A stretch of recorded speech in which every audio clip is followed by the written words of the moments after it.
Eh, retomamos entonces,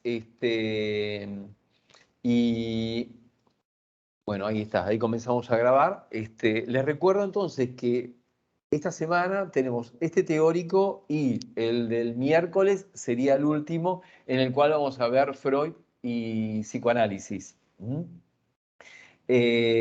Y hoy lo que nos toca trabajar es de la segunda parte del programa en la que se habla de los desenlaces contemporáneos, el punto 4 que es subjetividad y mundo, vivencia, sentido y significación, contextualismo y estructura simbólica, perspectivismo y mundo vivido. Esto es lo que nos toca trabajar en esta parte que vamos a ver hoy. Los autores que ustedes van a ver para todo lo que es este desarrollo son Dilthey y Merleau-Ponty. Dilthey y Merleau-Ponty. Acá hay dos o tres cuestiones que me parece que es importante que yo les pueda mencionar antes de introducirnos en cada uno de los autores. La primera cuestión fundamental, me parece que es importante que esto lo tengamos presente, y es que ya acá, en estos autores, estamos de pleno en lo que es el pensamiento contemporáneo.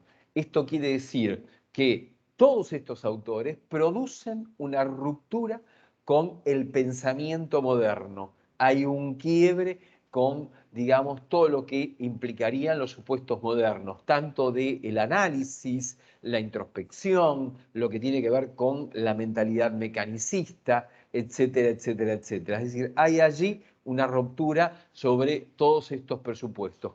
Todos estos autores que nosotros vemos ahora, a partir de ahora, son autores que dialogan con la modernidad, pero en términos de proponer una salida contemporánea.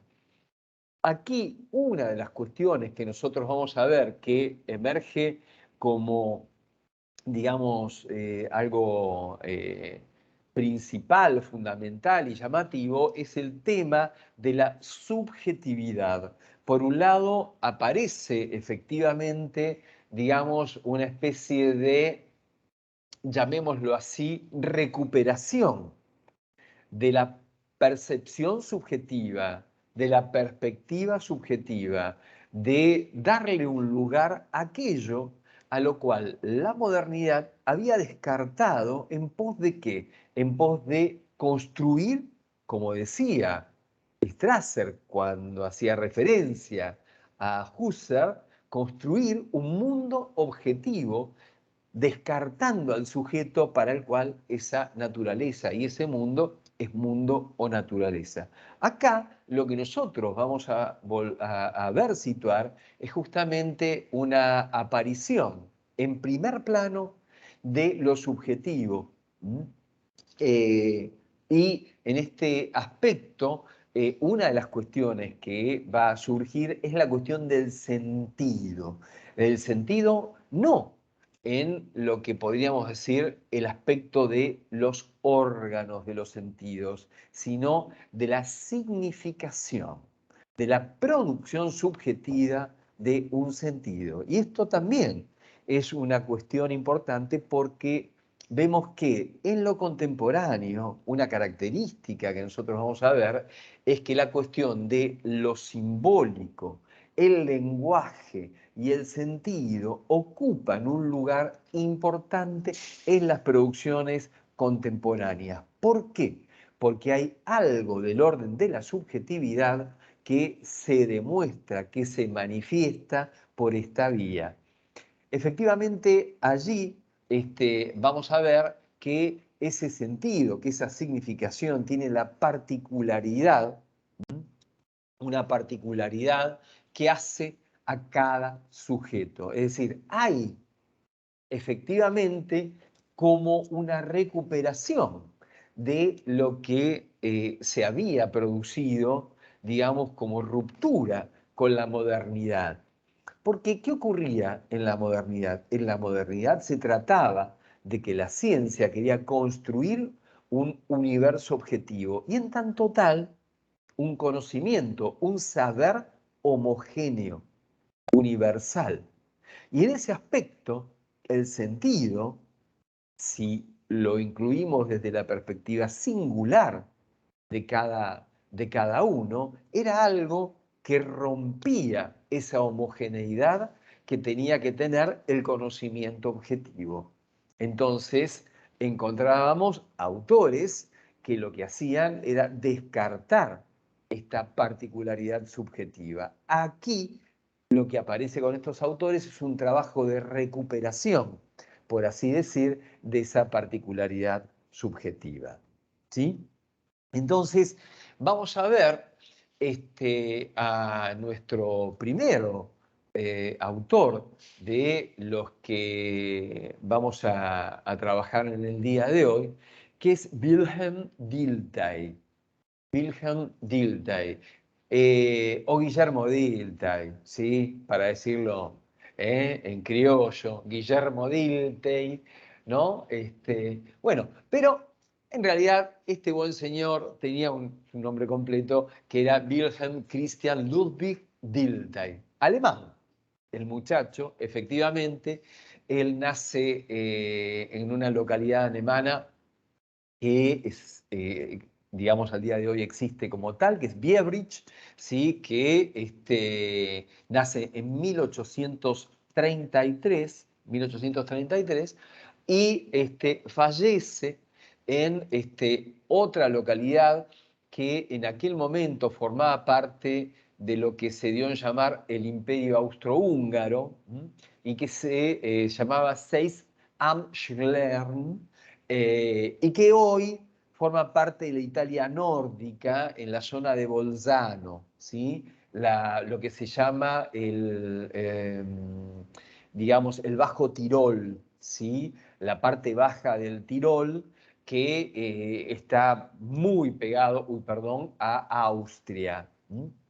Bueno, él fallece ahí. Es una localidad en la que efectivamente en la actualidad en Italia la población que habita ahí habla alemán. Hay una parte de la población que habla italiano, pero fundamentalmente habla alemán porque efectivamente, digamos, después de las dos guerras y con, digamos, la constitución de la República Italiana, y lo que, digamos, fue el reordenamiento de los países europeos, es una zona que quedó, digamos, al interior de Italia, ¿sí? La parte de los tedescos. Bueno, más allá de este comentario, me parece importante remarcar que Dilthey fue un filósofo muy reconocido, un historiador también, se dedicó a la sociología y a la psicología.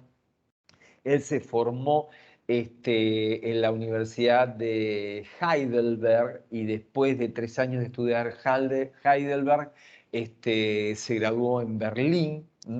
Y después tuvo un desempeño muy, muy importante en distintas universidades de Alemania, como por ejemplo la Universidad de Breslavia, la Universidad de Basilea y la Universidad de Kiel. En realidad, allí Dilthey tuvo, digamos, discípulos bastante importantes que pasaron por, digamos, sus aulas. Y por otro lado, ahí hay un factor que me parece interesante mencionar, y es que Dilthey es reconocido conjuntamente con Nietzsche como uno de los filósofos de la vida, formando parte, desde este punto de vista, de lo que es el romanticismo alemán o la filosofía romántica que tiene que ver con esta filosofía de la vida. Hay un punto que me parece muy importante de situar y que es una de las cuestiones que vamos a trabajar ahora en un momento, y es que es a Dilthey a quien se le debe esta división entre las ciencias de la naturaleza versus las ciencias del espíritu.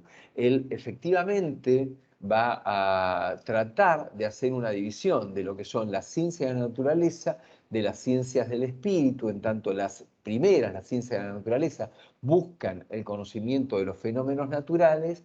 Podemos decir, a grandes rasgos, que las ciencias del espíritu se ocupan de los fenómenos que se llaman más bien humanos, de las humanidades. Y efectivamente el trabajo de Dilthey está muy direccionado a hacer un movimiento, según los estudiosos de la obra de Dilthey, similar al que Kant había dado con las ciencias físicas y matemáticas. Y el propio Dilthey entiende que él puede construir, así como Kant había situado una crítica de la razón pura, el objetivo de Dilthey es construir una crítica de la razón histórica.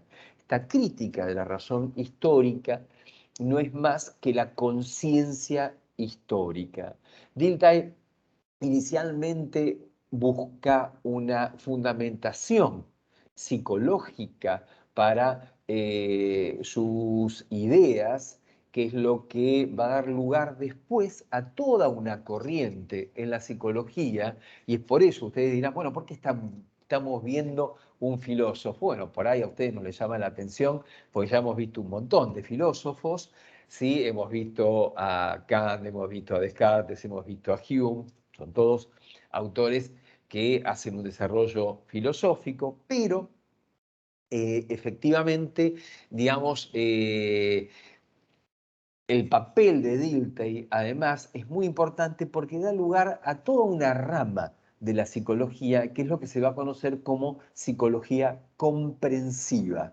Psicología comprensiva que en los años 30, 1930, va a hacer eclosión, digamos, y va a tener incluso un papel importante en el desarrollo de lo que después va a ser una corriente dentro de la clínica psiquiátrica que va a ser humanista y que va a denominarse justamente psiquiatría comprensiva, donde va a haber un autor que se va a llamar Karl Jaspers, y que va a trabajar con justamente esta concepción que tiene que ver con la comprensión.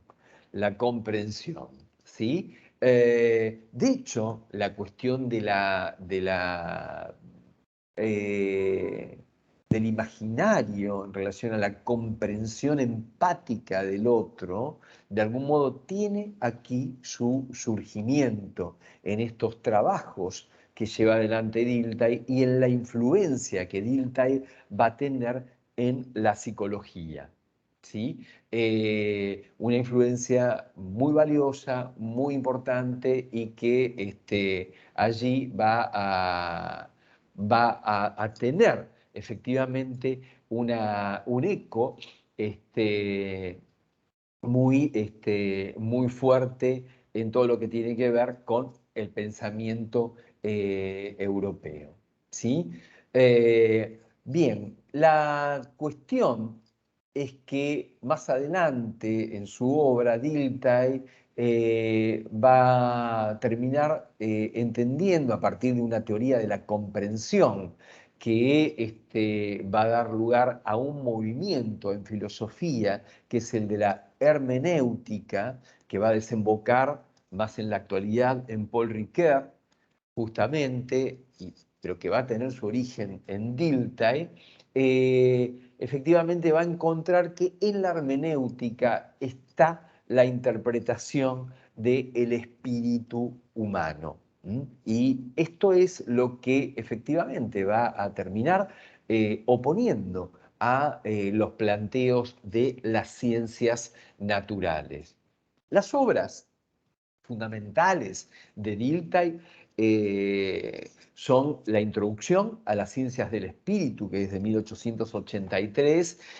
Hay otro texto fundamental que es la construcción del mundo histórico en las ciencias del espíritu, la teoría de las concepciones del mundo, las ideas acerca de una psicología descriptiva y analítica que él encontraba fundamental, la constitución de una psicología descriptiva y analítica, y otro texto que va de 1874 a 1894, que es Psicología y Teoría del Conocimiento.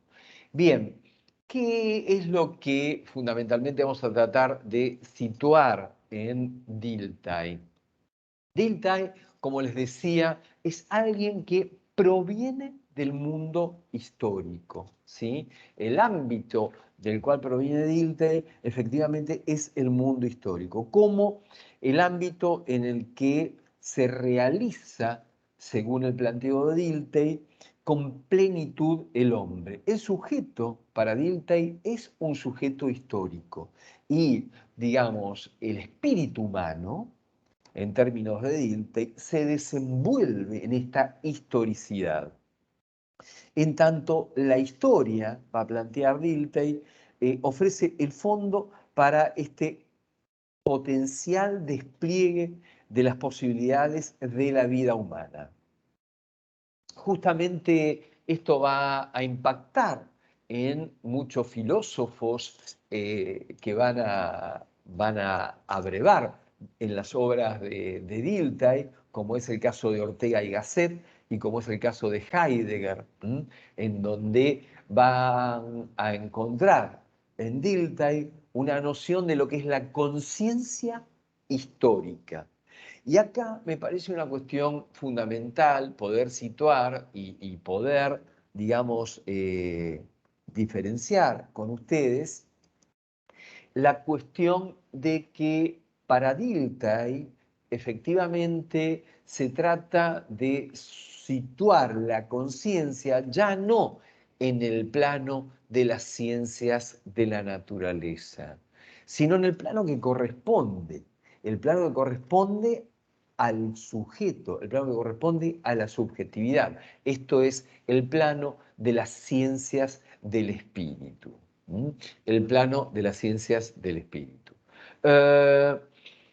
Bueno, Dilthey va a ser, como les decía, una fuerte distinción entre lo que son las ciencias de la naturaleza y las ciencias del espíritu. Esta es una cuestión que nos va a permitir, digamos, entender por dónde va la cuestión con Dilthey, porque efectivamente Dilthey va a hablar de conciencia y es alguien que efectivamente va a encontrar, digamos, como objeto a la conciencia, pero en tanto la conciencia no está fundada ni explicada siquiera en términos de lo que son las ciencias de la naturaleza.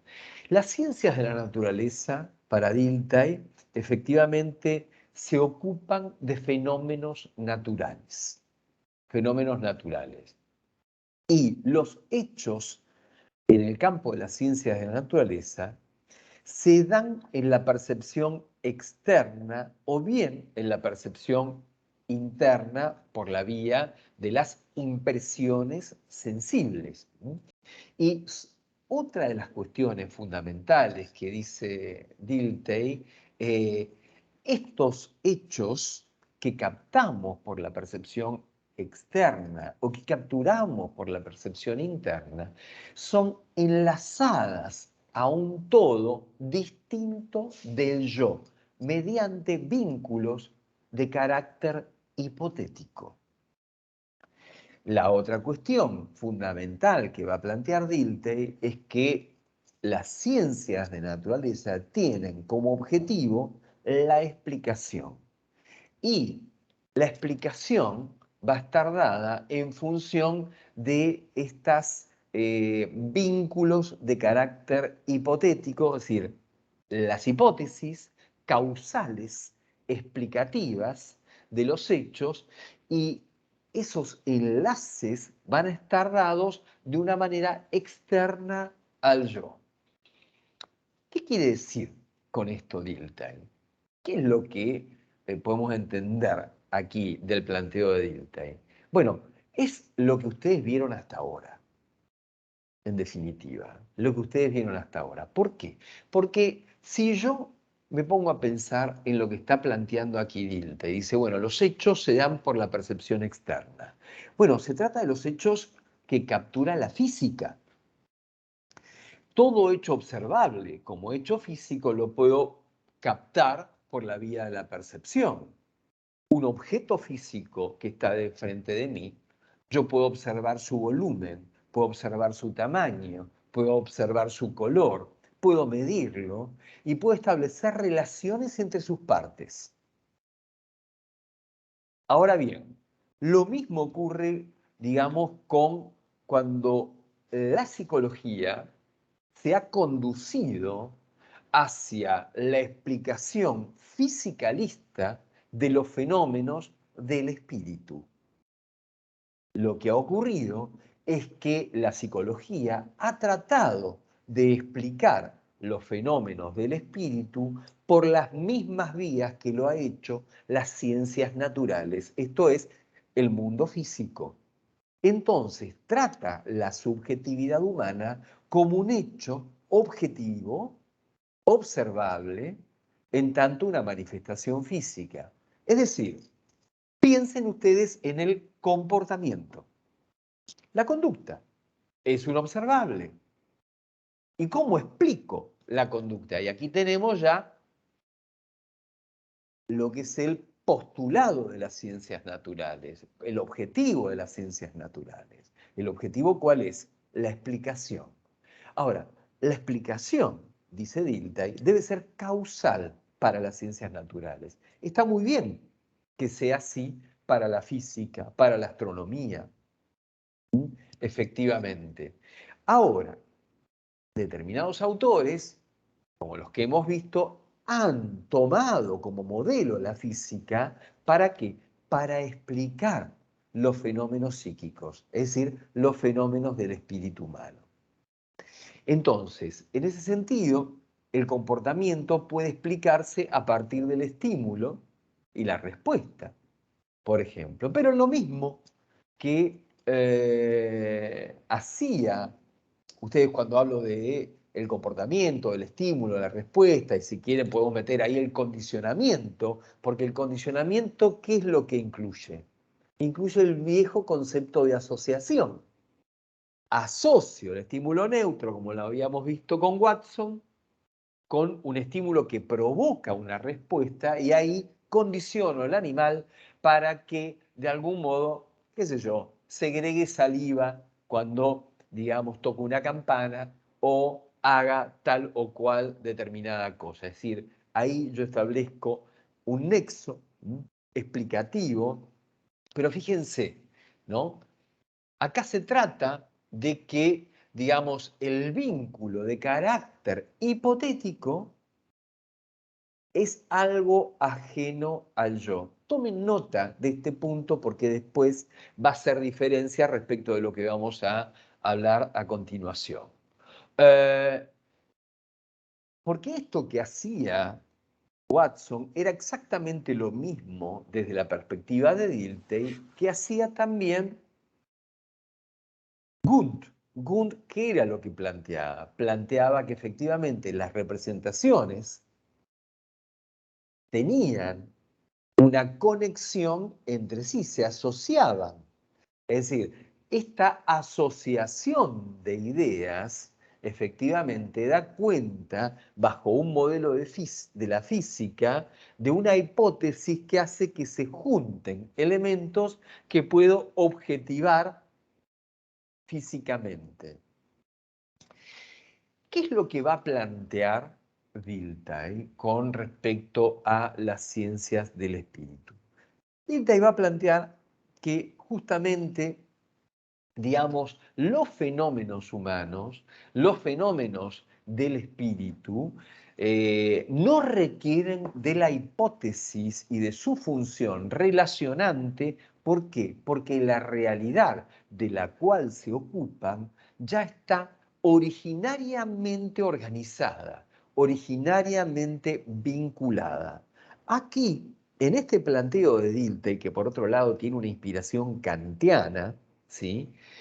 Se encuentra eh, el principio, el postulado que tiene que ver con la totalidad, la idea de totalidad, porque cuando yo, de algún modo, experimento en el espíritu alguna vivencia, ya está conectada con mi espíritu de entrada. Vamos a avanzar un poco después en relación a esto, pero lo primero que tenemos que ver es que, digamos, los fenómenos del espíritu no requieren de esta función relacionante, que es la de la hipótesis, porque la realidad de la cual se ocupa el espíritu se da originariamente organizada, vinculada ¿a qué? Al yo, a la conciencia. Mientras que la naturaleza sí requiere de las hipótesis que vinculan sus partes aisladas, el espíritu está originariamente estructurado, originariamente organizado, ¿sí? Es decir, se trata de una estructura, de una organización, de una totalidad, no de elementos. Y acá tenemos otra cuestión también importante para situar, justamente, que es que esta postura deja de lado la mirada analítica, la mirada que descompone en elementos para entender como desde una afuera lo que observa con una distancia objetiva. Y esto es lo que de algún modo va a plantear Dilthey, que es necesario achicar, que es necesario desarmar de algún modo, ¿sí? Porque, digamos, en las ciencias del espíritu, va a decir Dilthey, no es necesario que haya una vinculación externa, dice él, que se aplique al elemento que intrínsecamente, vamos a aislar, la conexión, dice él, está originariamente dada y forma parte de la vivencia. No es necesario construir la naturaleza por medio de hipótesis explicativas. Bastará con describir las ricas articulaciones del mundo del espíritu tal como se me dan en la vivencia. Y es porque la vivencia ya tiene para mí un sentido, un significado. Y no necesito buscar cuál es el sentido a partir de una hipótesis externa, porque el sentido ya viene dado en la vivencia como tal. Por eso, el método que va a utilizar la ciencia del espíritu no es la explicación mediante hipótesis, sino la interpretación. La interpretación. Entonces, desde ese lugar, efectivamente, digamos, lo que apunta esta producción de Dilthey es a captar las expresiones de las manifestaciones de vida en la conciencia histórica, en el mundo histórico.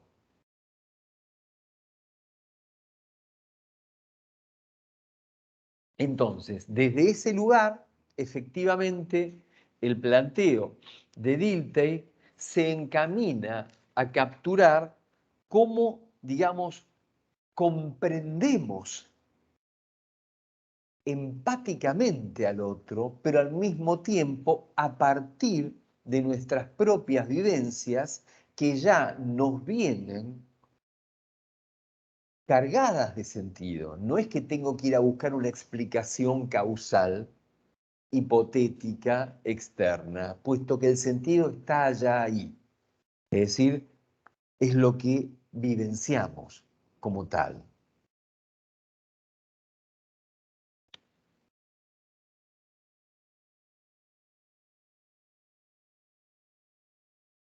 Allí Dilthey va a situar respecto de la vivencia, va a decir que la vivencia es, yo voy a tomar otro texto también que me parece que permite ampliar esta idea de vivencia, pero por otro lado, acá tenemos que hacer conjugar dos cosas.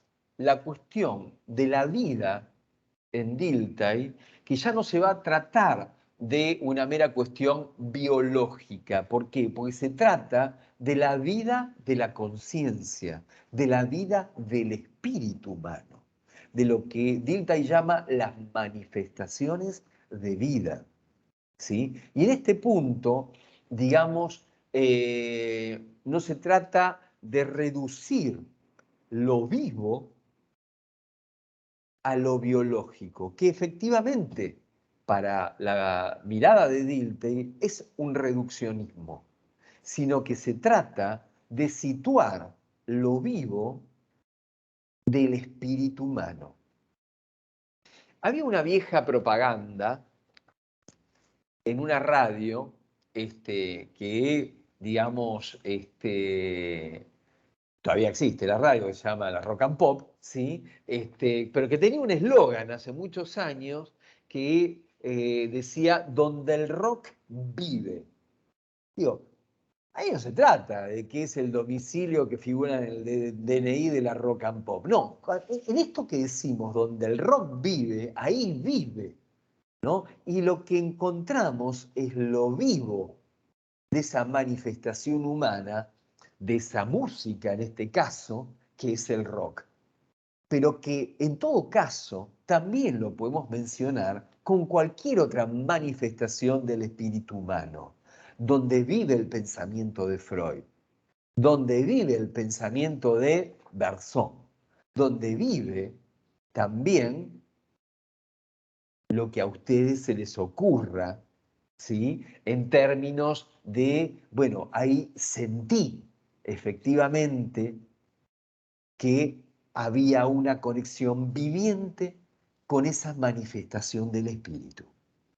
Ahora, en esa conexión de la manifestación viviente con esa, digamos, expresión del espíritu, lo que nosotros encontramos justamente es que eso es algo que no se puede reducir a un factor orgánico, biológico, porque justamente, digamos, hay ahí algo que vive del espíritu y que permanece incluso a través de los tiempos. Cuando yo puedo leer a Dilthey, cuando yo puedo leer a Descartes, cuando puedo leer a Freud, cuando puedo leer a cualquier autor que me transmite que su pensamiento aún está vivo.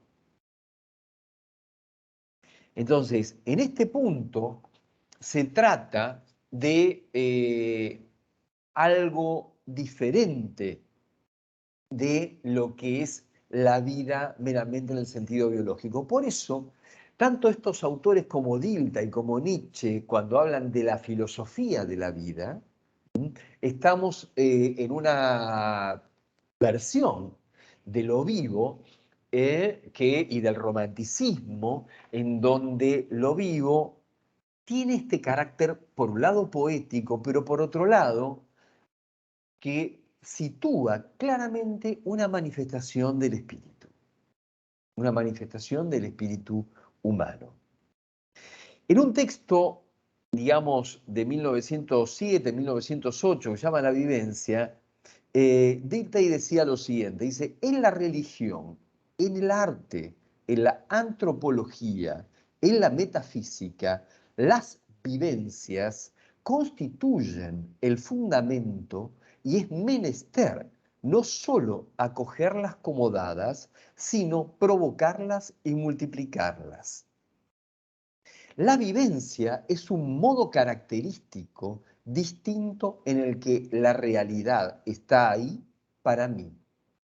La vivencia no se me enfrenta como algo percibido o representado. Fíjense, esto es interesante porque esto lo distingue de la sensación, de lo sensorial, de la impresión sensible. No es un objeto de la física, ¿sí? Perdón, voy a volver acá, porque si es lo percibido, lo representado, volvemos a las ciencias de la naturaleza. ¿No? Dice, la vivencia no se me enfrenta, no hay una relación sujeto-objeto de enfrentamiento. Y esta es una cuestión también importante, ¿sí? ¿Qué es lo que ocurre acá? Se rompe el dualismo. La cuestión de la exterioridad y la interioridad.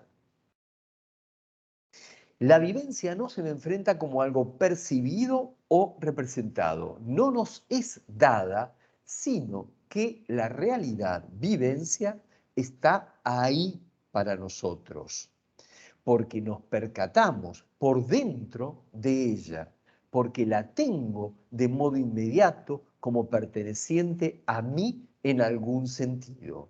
En el pensamiento es cuando luego se hace objeto, es decir, cuando yo hago algo reflexivo, también la convierto en un objeto del pensamiento. Fíjense que acá la conciencia tampoco se define por ser un ser de razón. La conciencia capta el sentido en la vivencia, en lo que siente, en lo que significa. No necesito pensarlo, no necesito establecer hipótesis, no necesito enfrentarme como el sujeto de la razón al objeto que conoce. Yo siento que el rock vive o que vive el pensamiento de tal o cual autor en lo que vivencio, en lo que leo, en lo que siento, en lo que escucho cuando se trata de la música, en esa vivencia que experimento en tanto espíritu. Todo lo vivido por mí, dice Dilthey, y todo lo vivible constituye una conexión. La vida es el curso que se haya trabado en un todo, en una conexión estructural.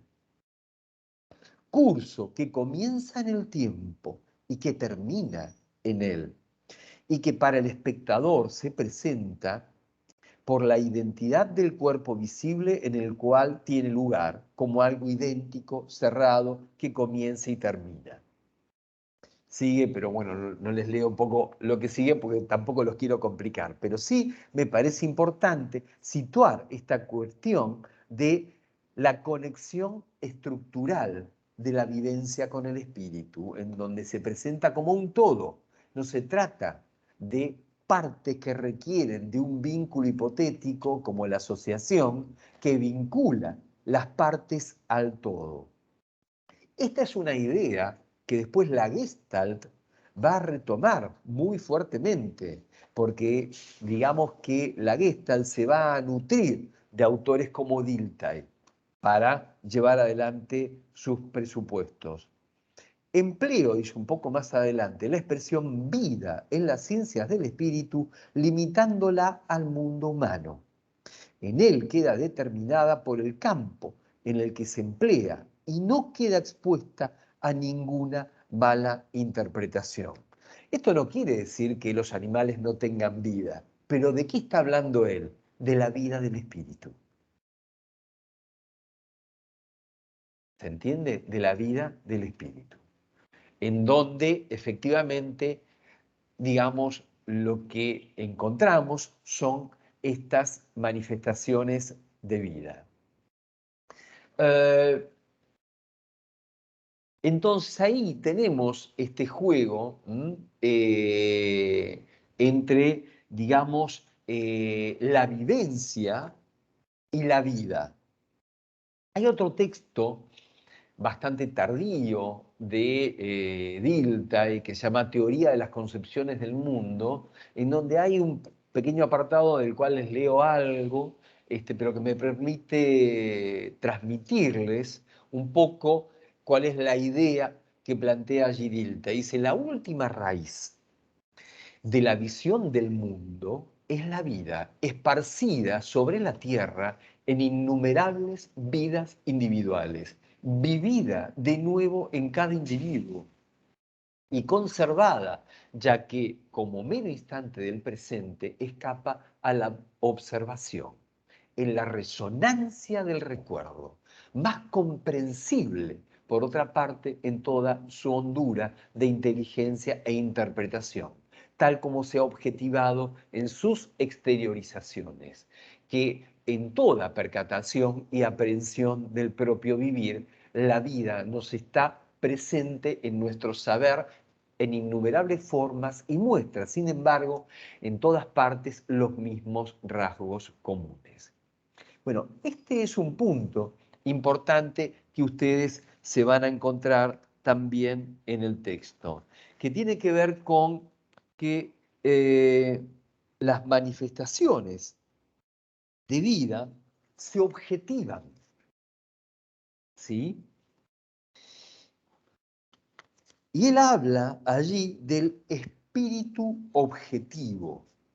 Ahora, cuando habla del espíritu objetivo,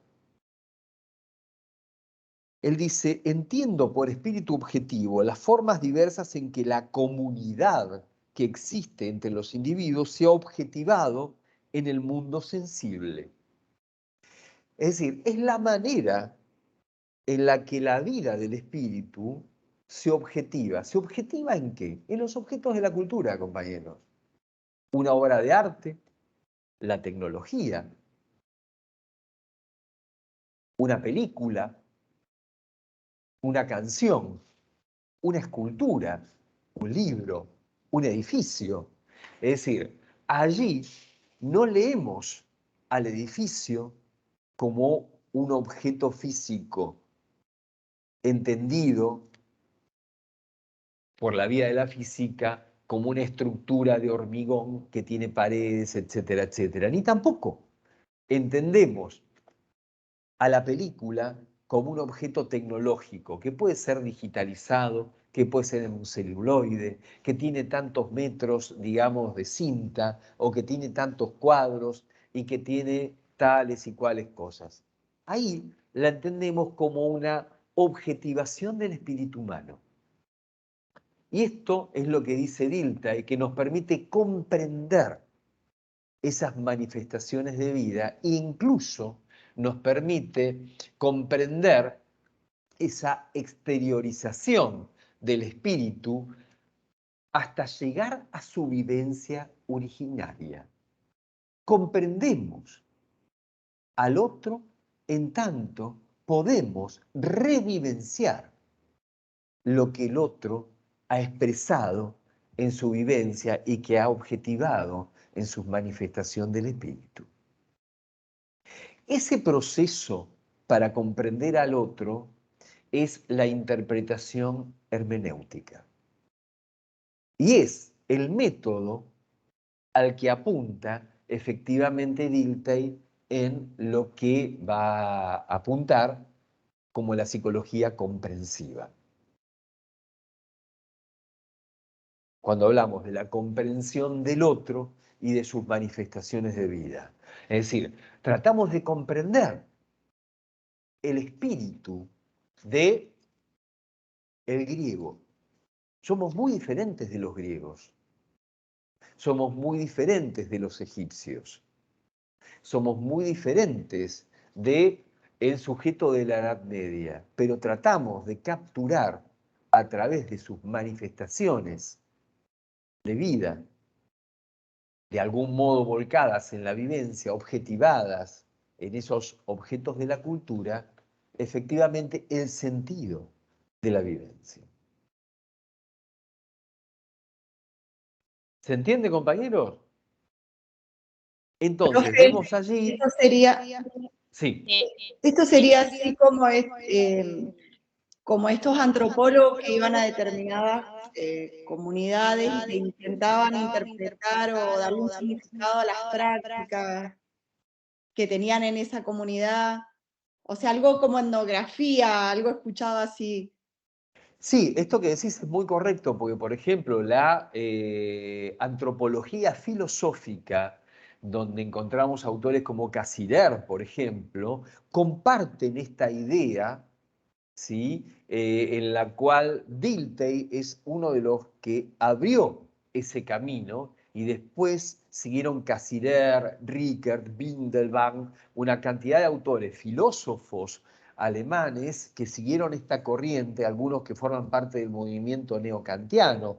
Recuerden que habíamos hablado del movimiento de vuelta a Kant cuando hacíamos referencia a Ortega y Gasset, que había hecho su visita aquí en la Argentina, y que, bueno, estos pensadores son los que después también van a impactar en los filósofos argentinos de los años 1910, 20, 30, en donde cuando hablamos del humanismo espiritualista, estamos hablando de esto, efectivamente. Y allí, tal como vos lo señalás, hay una visión antropológica que es la de la antropología filosófica, en donde aparecen fundamentalmente Cassirer, y que apuntan efectivamente a esto, a esta comprensión de este otro, de otro tiempo.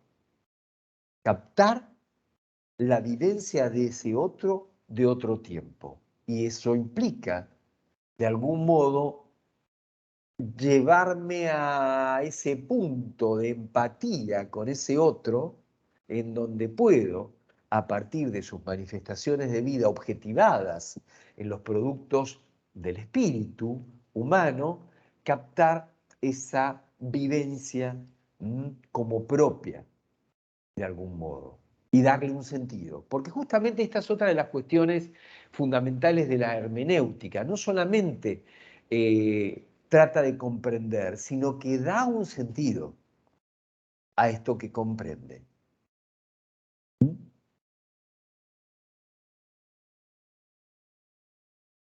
Bien, vamos a dejar acá a Dilthey, que después ustedes lo van a profundizar, por eso tampoco quiero profundizar tanto en el texto y quería darles un marco que les permita también entenderlo antes de que se nos vaya el tiempo. No nos vamos a aprovechar en esto de que ahora ustedes no tienen el seminario, entonces ¿qué? ¿Nos quedamos todo ese tiempo? No, no, vamos a tratar de ser coherentes, quizás le robamos un poquito de tiempo al seminario, porque el autor que tenemos también ahora tiene su complejidad, pero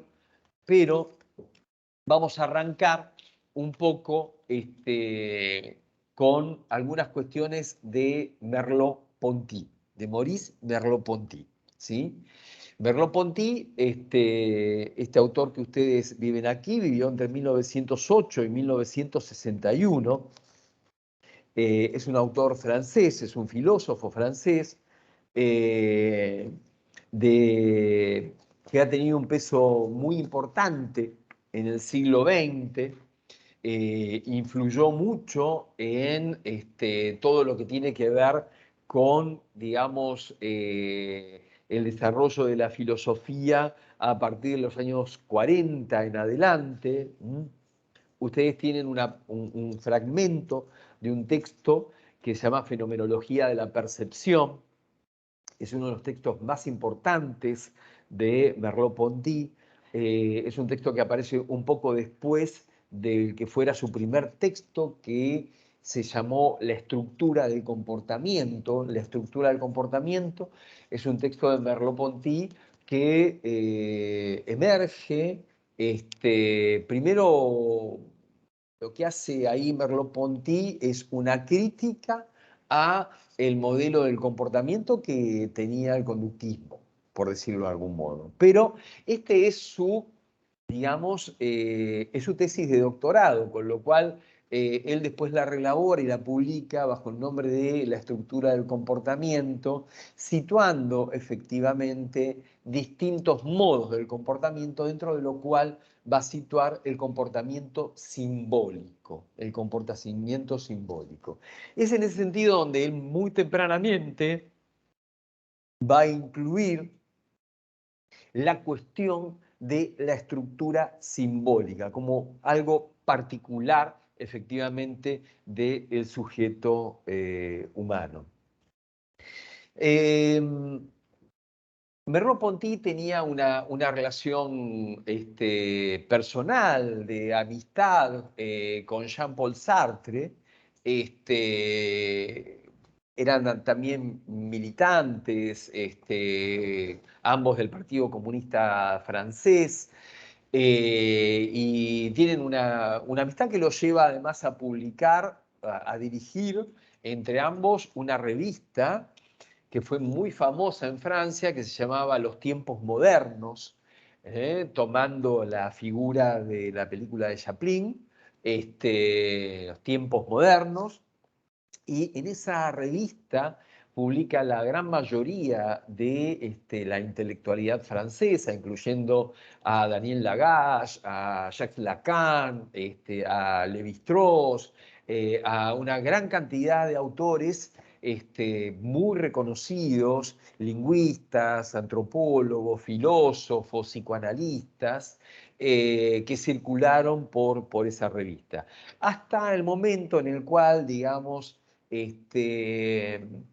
hay una ruptura entre Jean-Paul Sartre y Merleau-Ponty. Como suele ocurrir en esas situaciones, era una ruptura que tenía que ver con para dónde tenía que ir el comunismo, ¿sí? Los dos eran, digamos, pensadores de izquierda, comunistas, pero vieron cómo sucede en esas circunstancias, cómo es que tenemos que leer efectivamente a lo que decía Marx o lo que decía Engels, y ahí terminaron casi agarrándose a las trompadas, y no se hablaron nunca más por un tiempo, cosa que después, cuando Merleau-Ponty fallece en el año 1961, Jean-Paul Sartre se lamenta mucho porque él tenía efectivamente mucho aprecio por él.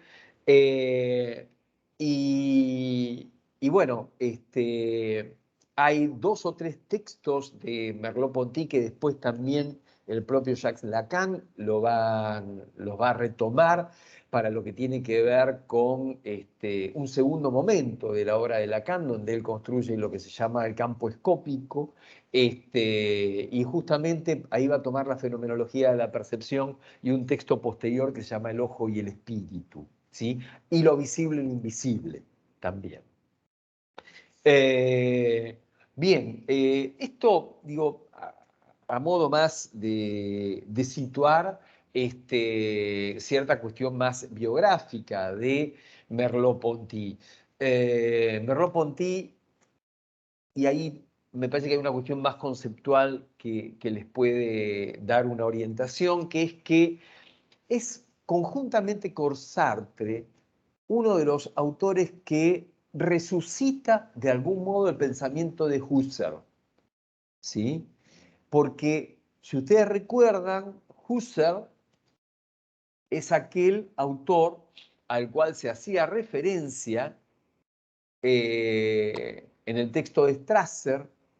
El texto de Strasser es un texto que el propio Strasser lo expone en un coloquio en homenaje a Husserl, y justamente hay una cantidad de textos de Husserl que entre la Primera y la Segunda Guerra quedan perdidos, quedan omitidos, y justamente hay un trabajo que hacen tanto Sartre como Merleau-Ponty, que es volver a situar a Husserl, volver a releer a Husserl y volver a situar allí el camino que había abierto Husserl. ¿Cuál era ese camino? Era el camino de la fenomenología.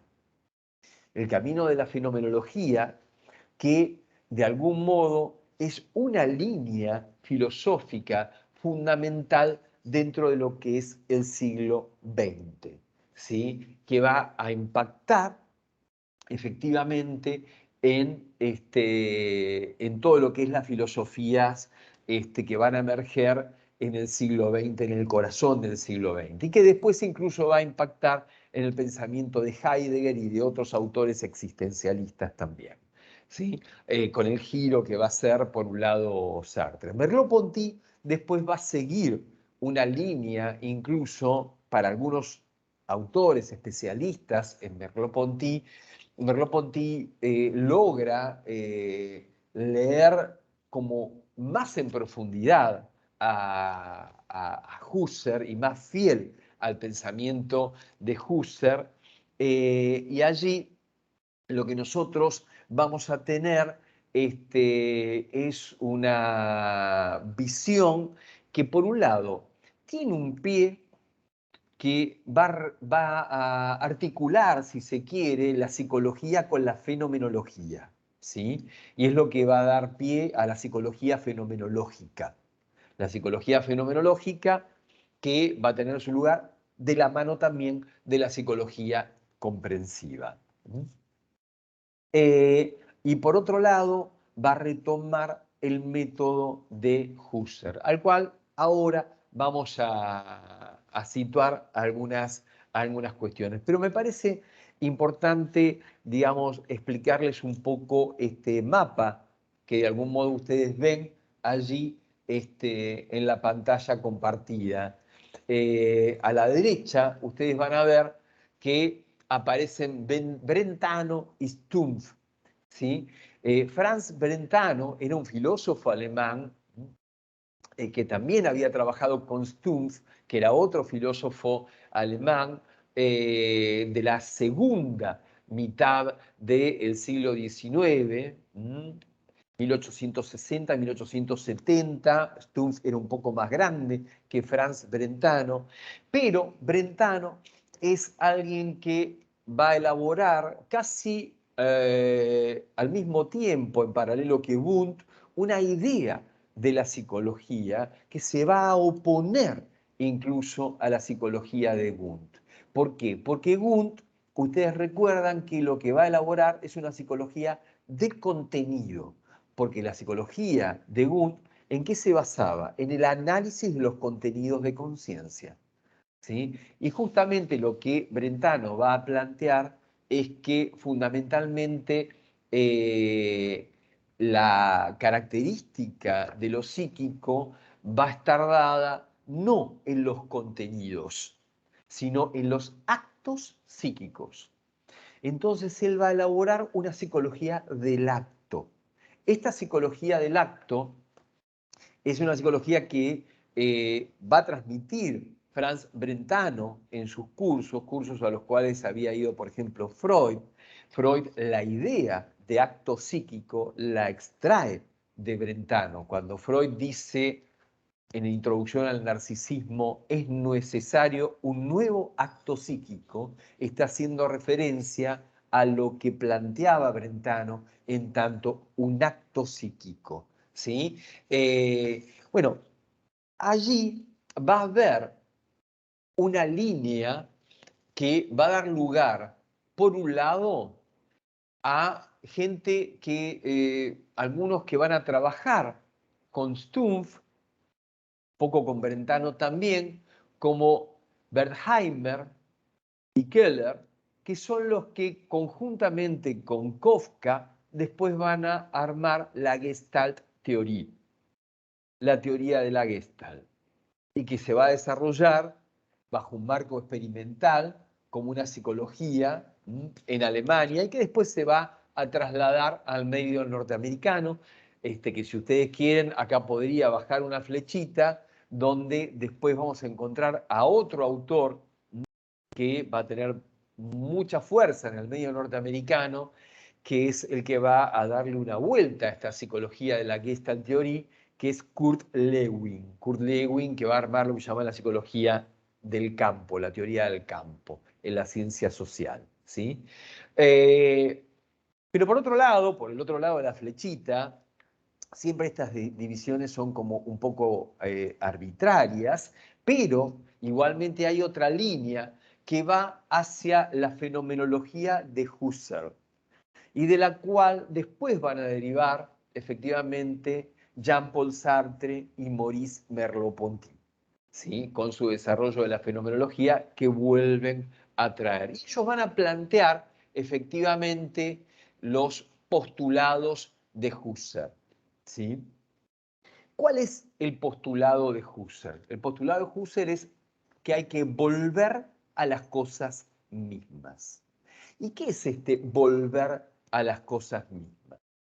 Volver a las cosas mismas para Husserl es justamente volver a nuestra vida de la conciencia y a la manera en la que las cosas se presentan a nuestra conciencia antes que podamos emitir cualquier reflexión. Esto es lo que se va a situar como la conciencia pre-reflexiva, lo que la fenomenología va a situar como una conciencia pre-reflexiva. Entonces, volver a las cosas mismas implica situar ese instante en el cual las cosas significan algo para mí antes que yo las elabore intelectualmente. Pensemos efectivamente en lo que ha ocurrido con la percepción cuando ha pasado por el tamiz del intelectualismo. El tamiz del intelectualismo lo que ha hecho es situar que yo, en realidad, lo que tengo que percibir son sensaciones individuales. ¿Sí? Entonces, por eso es que van a tener alguna cuestión común la fenomenología y la Gestalt. ¿Por qué? Porque se van a oponer a esa mirada analítica que va a estar presente en la introspección, va a estar presente en la psicología clásica, va a estar presente en esa vieja psicología, en donde esa vieja psicología hace de nuestra percepción, la reduce a una suma de órganos sensoriales que no hacen otra cosa que captar impresiones individuales. Entonces, en este punto, va a haber como una cierta solidaridad entre la fenomenología y la Gestalt, en tanto se van a oponer a esa, digamos, construcción que hace el laboratorio experimental por la vía de la introspección. Es más, van a plantear incluso que si yo para ver elementos, esto es lo que termina diciendo la Gestalt, tengo, porque yo en realidad no veo elementos, yo por ejemplo miro la pantalla y los veo a ustedes, ¿sí? No veo elementos, no veo píxeles en la pantalla, pero según la teoría introspeccionista y atomista, en realidad lo que yo veo es una suma de elementos. Aquel que tiene una camisa de tal color, aquel que tiene una remera de tal color, aquel que tiene el pelo de tal color, o que, ¿no? Esa suma de elementos que hacen a nuestra percepción y que en definitiva la teoría clásica, la psicología clásica, la psicología introspeccionista, lo que se llamaba la vieja psicología a partir del siglo XX, ojo, también el conductismo lo llama vieja psicología. Todos los que proponen una nueva idea van a decir, esa es vieja, esta es nueva, ¿no? Efectivamente, pero bueno, efectivamente se llama psicología clásica, digamos, pues está fundada sobre el presupuesto clásico de lo que se va a llamar la teoría clásica del estímulo también. Vamos a ponerlo acá, ¿sí? En donde lo que yo percibo aparece en los órganos de los sentidos como un efecto de los estímulos que impactan mis órganos sensoriales y que después se asocian en mi mente y dan lugar a la idea que yo tengo. Por eso se llama teoría también del mosaico estimulante, tomando la idea de mosaico de estas viejas figuras que eran, digamos, que se llaman venecitas, ¿sí? Y que antes se llamaban mayólicas y que en la época de los romanos no sé cómo se llamaban, pero que ya lo utilizaban ¿para qué? Para formar figuras. Es decir, que nuestra mirada debiera ver los puntitos que forman el todo. y que el todo está formado por esos puntitos. ¿Sí? Bueno, justamente lo que va a plantear, digamos, tanto la Gestalt como Merleau-Ponty y la fenomenología es que yo no capto, mi percepción no funciona de esa manera, sino que mi percepción funciona capturando totalidades, totalidades organizadas. Y acá, compañeros, tenemos ya otro punto en común con el planteo de Dilthey, en donde la vivencia se presenta como una conexión total, organizada, ¿sí? Y acá, efectivamente, la percepción nos presenta esta misma totalidad organizada. Es decir, que lo que vemos es, efectivamente, un cuestionamiento al planteo de la concepción clásica analítica de los elementos. Yo no percibo, digamos, elementos aislados, sino que percibo totalidades organizadas. Un todo que en realidad ya está cargado de sentido. Y acá aparece otra cuestión importante, y es que el sentido aparecía en la modernidad como algo que perturbaba, como algo que venía a interferir, en tanto ahí se rompía la cuestión de la objetividad, ¿sí? Entonces, acá lo que aparece es que lo que yo percibo en su totalidad viene totalmente organizado. Merleau-Ponty, hay un texto en el cual trabaja Merleau-Ponty este tema, utilizando como modelo lo que es el cine, un film, ¿no? En donde el cine en realidad no es una, digamos, una suma de elementos. Uno hoy, digamos, todo el cine tiene una estructura digital, digamos, pero en la época de Merleau-Ponty, y para atrás también, el cine se hacía, digamos, las películas se hacían en un celuloide donde había distintos cuadros que pasaban uno atrás de otro. No se trata de descomponer en cada uno de esos cuadros lo que sería una película, pero incluso cuando yo veo una película, capturo un sentido total en lo que percibo, ¿sí? Y esto es una de las cuestiones que muestra Merleau-Ponty. Hay un experimento que toma Merleau-Ponty, que es el conocido experimento Kuleshov, que tiene que ver con lo que es el montaje en el cine. Porque el montaje en el cine, ¿qué es lo que logra? Logra cambiar el sentido. Logra cambiar el sentido. Si ustedes me permiten, les voy a mostrar un pequeño recorte en donde Hitchcock explica muy brevemente el experimento Kuleshov, y donde lo que vamos a ver justamente es cómo cambia el sentido en función de ese montaje. A ver si se ve. Sí, se ve.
Hitchcock es genial, por eso me parecía que mejor que explicarles algo es mostrárselo, porque de algún modo muestra claramente cómo el sentido cambia según la composición del todo.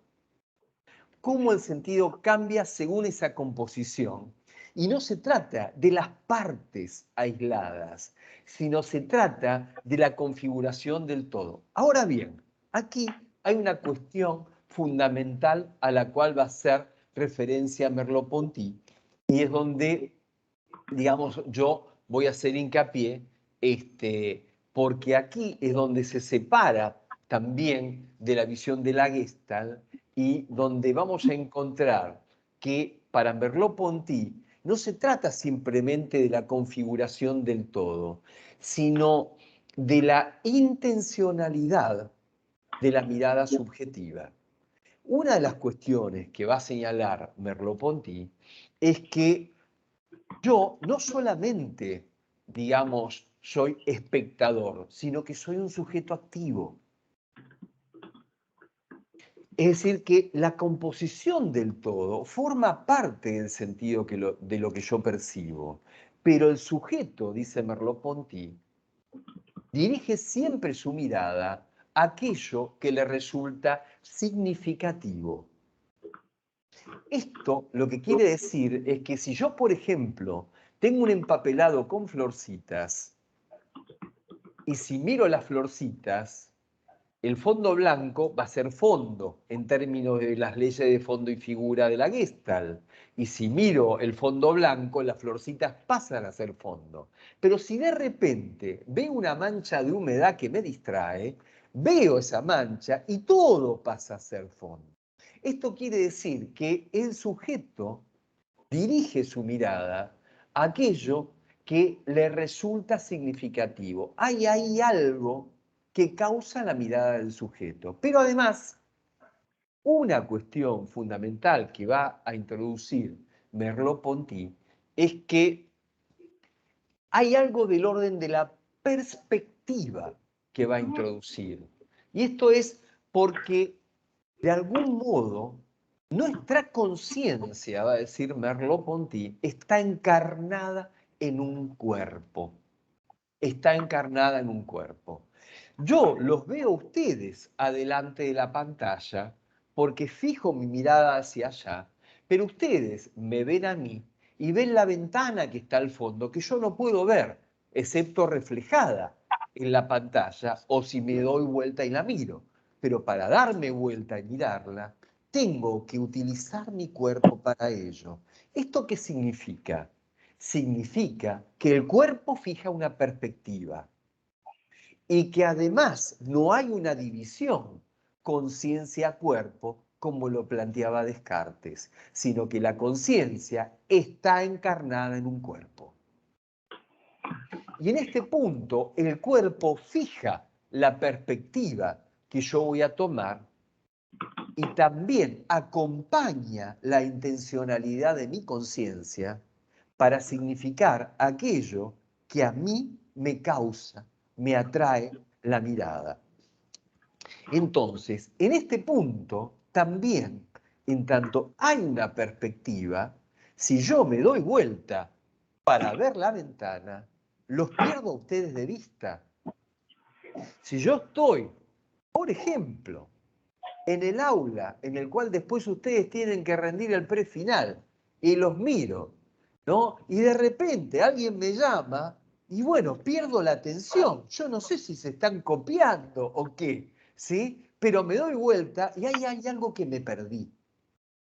Esto implica que la percepción tiene una estructura simbólica en donde hay algo que aparece y hay algo que desaparece. Para poder percibir algo también tiene que perderse a mi mirada. Es lo que ocurre, por ejemplo, cuando yo miro el cielo plagado de estrellas. Si miro las estrellas, no miro las nubes que están en el cielo. Pero si miro las nubes, pierdo de vista las estrellas. Ahora de repente aparece, digamos, una luz que atraviesa, un avión, que atraviesan el cielo. Miro el avión y pierdo de vista todo lo que estaba viendo. Y esto significa que para ver algo, algo también se tiene que perder. Es decir, que allí este juego de presencia y ausencia da lugar a lo que se llama lo virtual en la percepción, que da una estructura simbólica a lo que yo percibo. ¿Sí?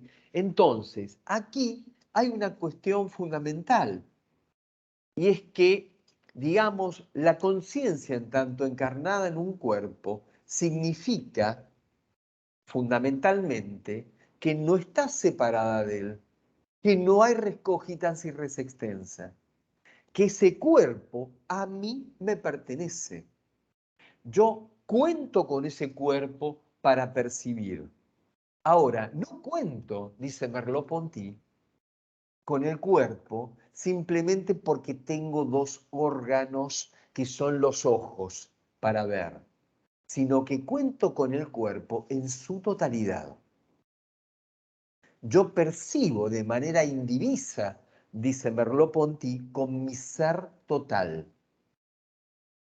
Y en este punto, yo percibo y hay algo que hace a mi modo de ver el mundo. En tanto ese mundo se presenta a mí de una determinada forma.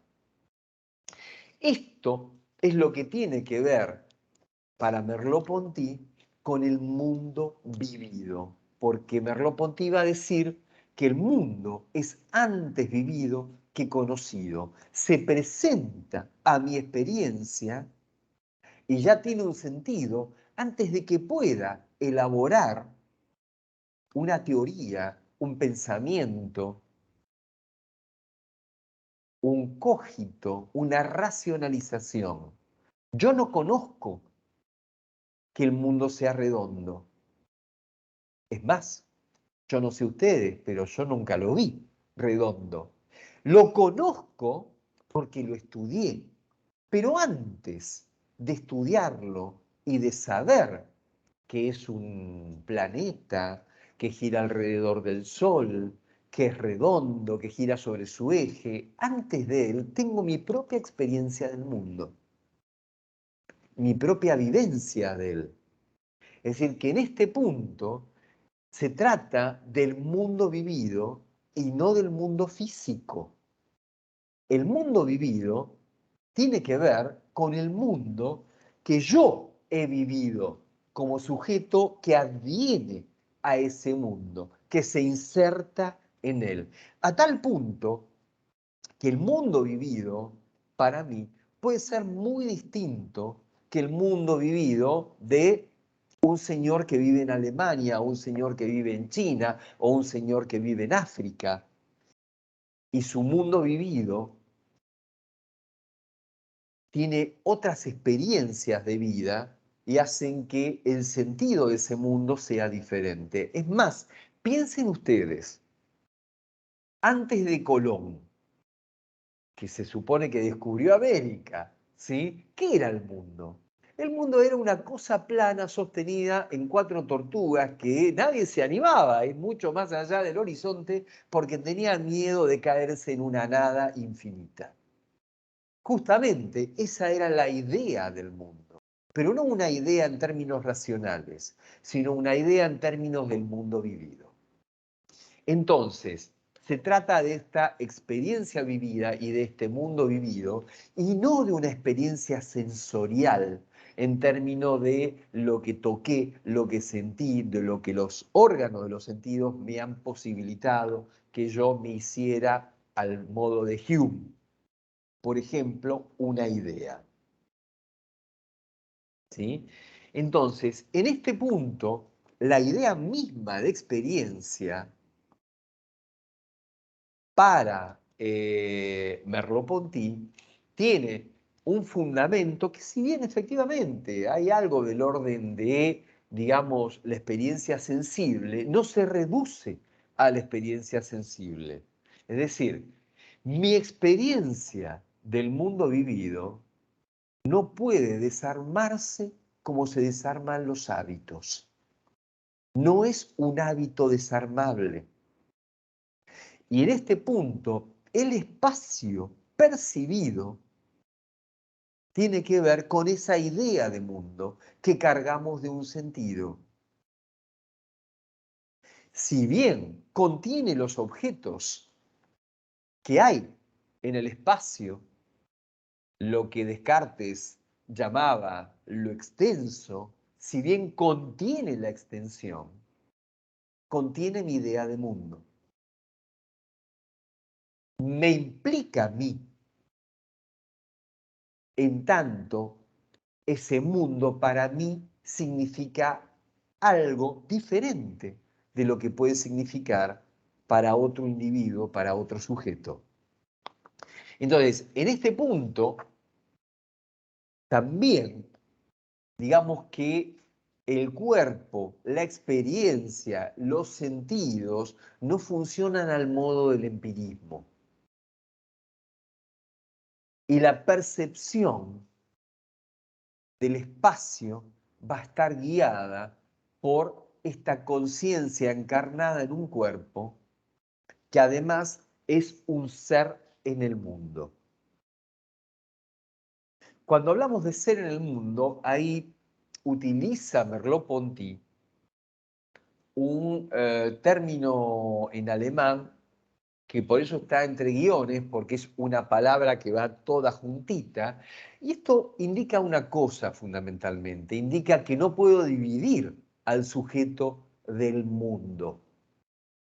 No hay, así como no hay separación de la conciencia y del cuerpo, no hay separación entre el mundo y la conciencia, entre el sujeto y el objeto mundo, porque el mundo es el mundo que hemos vivido, efectivamente. El sujeto adviene a un mundo en el cual ya hay una circulación de sentido, pero también afirma su posición en ese mundo dando un sentido propio a aquello que le es significativo de ese mundo.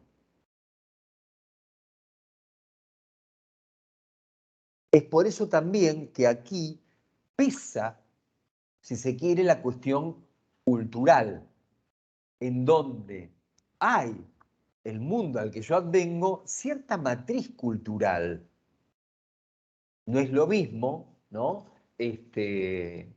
Para mí es común, forma parte de mi mundo tomar mate, ver que el otro está tomando mate, pero si yo voy a China con un mate, me van a mirar y van a decir, este tipo se está drogando, venga para acá. ¿Sí? Porque no van a entender de qué se trata. Hay ahí una diferencia en la perspectiva del mundo y no en que los objetos del espacio nos generen, digamos, una diferencia de conocimiento, sino que el sentido va a estar dado por esa experiencia vivida. ¿Sí? Bueno, en realidad habría mucho más para trabajar de Merleau-Ponty. A mí me encanta. Merleau-Ponty es un autor que me parece muy interesante, pero tampoco los quiero embarullar porque también tiene su complejidad. Es un autor que tuvo mucho que ver con todo lo que se produjo incluso en el surrealismo en Francia. ¿eh? Y por eso, bueno, como también ocurrió con Sartre, también influyó en autores como René Magritte y como otros surrealistas europeos. ¿Por qué? Porque efectivamente interrogó la percepción. Interrogó la percepción al punto tal de hacer de la percepción un acto subjetivo, propio, individual, particular, pero que contiene además lo que tiene que ver con el mundo vivido y compartido. Vamos a ver incluso, ustedes tienen en Freud el texto del chiste, ¿no?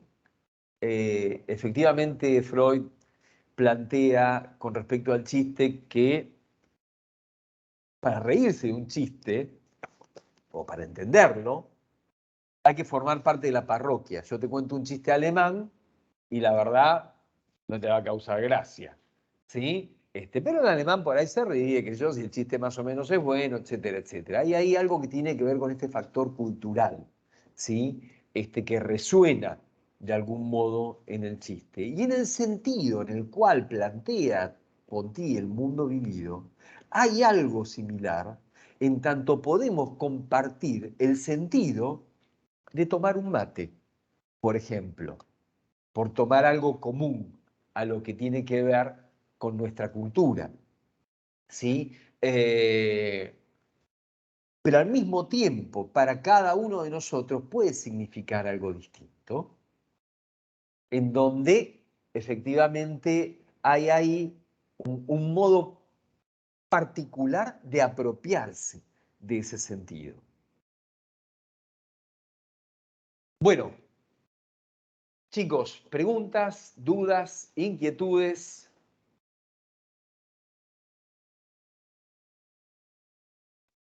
Profe, cuando te referís al mundo vivido, sería lo mismo que decir espacio vivido, como lo nombra en el texto. Sí, es más amplio porque se trata justamente ahí, focaliza puntualmente en la cuestión del espacio como espacio vivido y espacio percibido, porque en definitiva, en ese punto lo que trata Merleau-Ponty es de interrogar esta cuestión del espacio geométrico, el espacio de la física, el espacio newtoniano, si se quiere, incluso el espacio entendido de la manera cartesiana por la vía de la res extensa. ¿Mm? El espacio es el espacio que habitamos, pero que habitamos en tanto somos un ser en el mundo y donde ese espacio está habitado en función de nuestra perspectiva cotidiana y de nuestras propias vivencias en ese mundo. Profe, en Bien. ese sentido se podría decir que si bien es el mundo que habitamos, también es el mundo que nos habita. Sin lugar a dudas. Lo cual, como mencionaste antes, a René Magritte queda muy en claro en sus cuadros, en donde muestra mucho, por ejemplo, el sujeto dentro del mundo y el mundo dentro del sujeto. Exacto. Sí, sí, por eso puse a Magritte, porque me parecía que era muy representativo del pensamiento de Merleau-Ponty, que aparte de nada, tenían una amistad, se conocían, pero también forman parte de ese grupo de intelectuales, culturales, culturosos, europeos, franceses, que, digamos, son la vanguardia de aquel momento. Me parece interesante esto que acabas de marcar, ¿no? El mundo que uno habita, pero también que lo habita a uno, ¿no? Hay una película, no sé si la vieron ustedes, es una película, a mí me pareció interesante por diversas cuestiones, incluso histórica, que se llama The Witch, La Bruja, que es una película que no tuvo mucho éxito en su momento, pero después se convirtió más o menos en una película de culto. Y trabaja esta chica que no me acuerdo cómo se llama, que tiene los ojos redondos grandotes, pero si pueden búsquenla. Lo interesante de The Witch es que se trata de un grupo de colonos que llega, digamos, a América, está situado en América del Norte, y que, digamos, está situado muy a comienzos de la colonización, 1600, 1700, ¿sí? Y donde todavía estaba la idea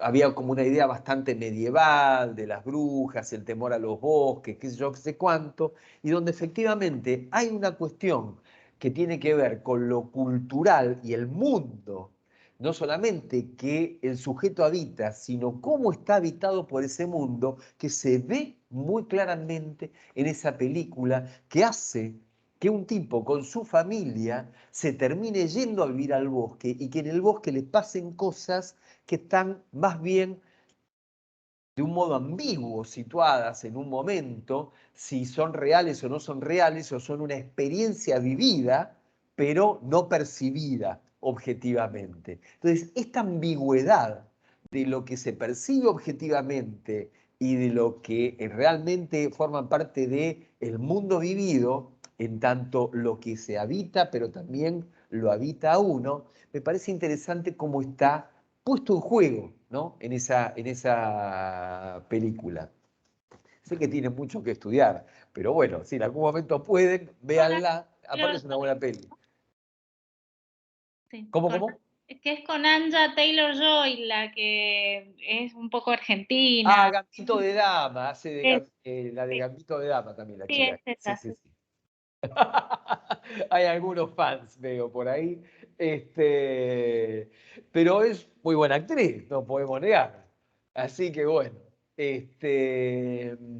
No sé si tienen alguna otra pregunta, no sobre cine, si quieren también, pero bueno.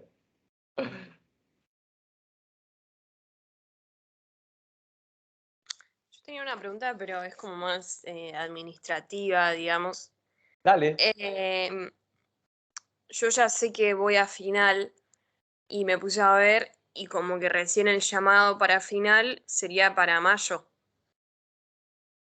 No, en realidad, como la cursada del curso de verano se solapa con el tema de las mesas de examen de marzo, se habilita una mesa especial para quienes en el curso de verano van a final y quieren dar en marzo.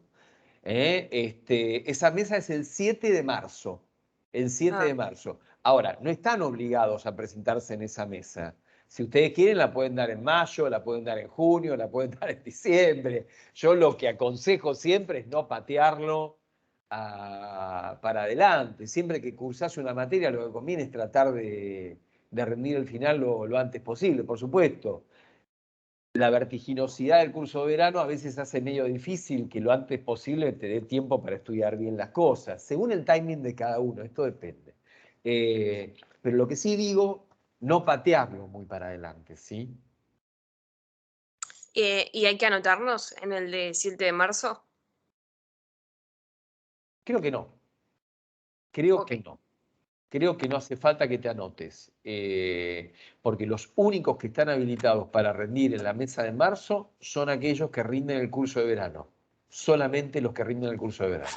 Si vos rendiste curso de verano y te Profe, presentás en la mesa otra del pregunta 7, más. sí, sí.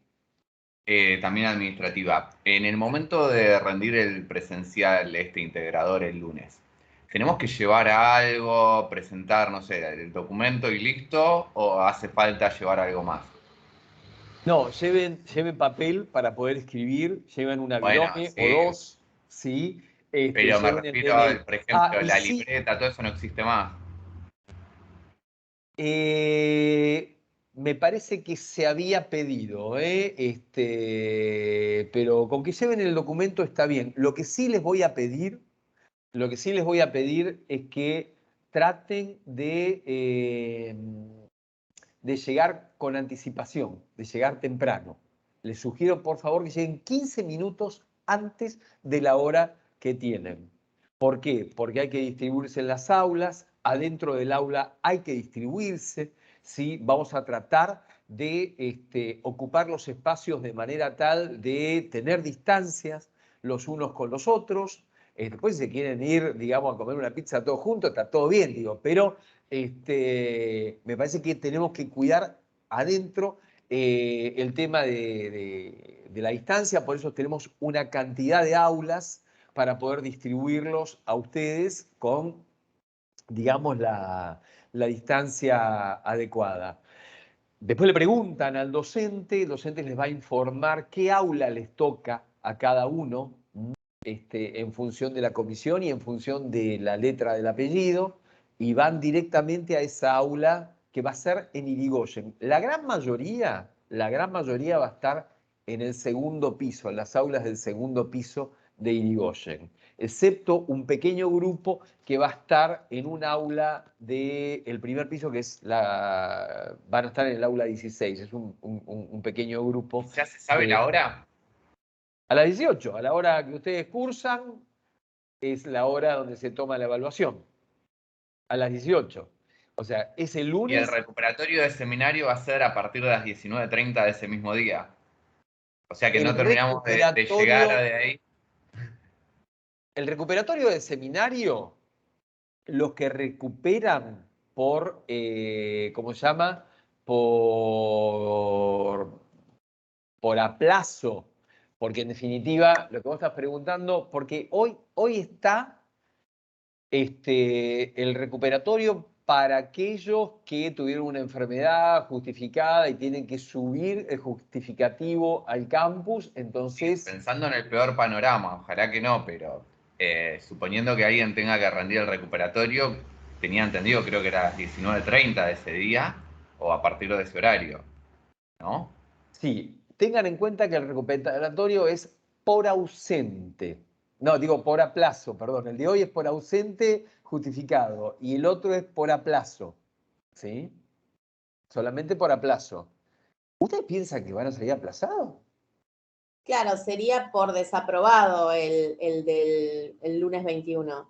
Sí, desaprobado, pero chicos, no se tienen fe. Yo creo que no va a desaprobar nadie, ¿eh? Por ahí alguno distraído, puede ser, pero... En este momento es como el gato de Schrödinger. Está en un estado de aprobado o desaprobado. Claro, está bien, está bien. El En la gato en la última casa. semana estamos muy complicados.